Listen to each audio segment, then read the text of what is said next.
when I was at ABC News, the environment was part of my beat. Of course. So, you know, Sure. and during the 80s, we were going through a heat spell and so forth and so on. So I know all the major players in today's discussion about climate change.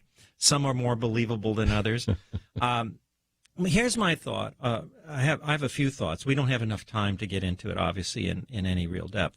But first thing is, I think that as Christians, we should be the ones leading the concern about taking care of the environment. Of course. Why? Good Because stewardship.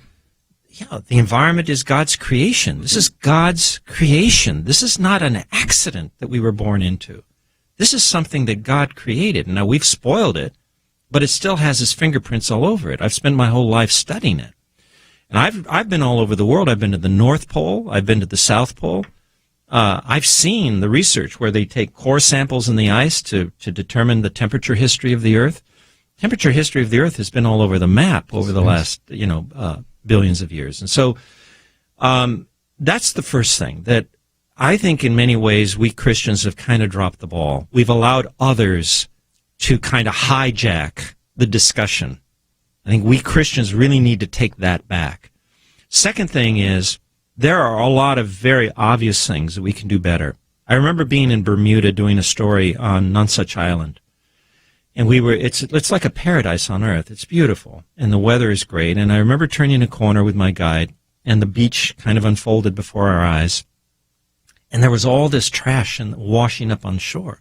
And imagine this, a paradise, and you see, tampon holders, plastic bottles, plastic bags.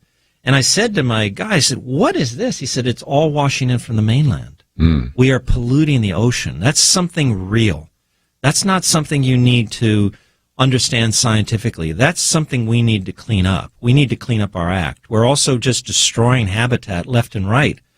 And so many of God's creatures, the birds, the bears, many of these animals I've covered in my lifetime for stories on Good Morning America or 2020 or Nightline. And so I have just this personal knowledge of God's creation. I've seen it up close with my eyes.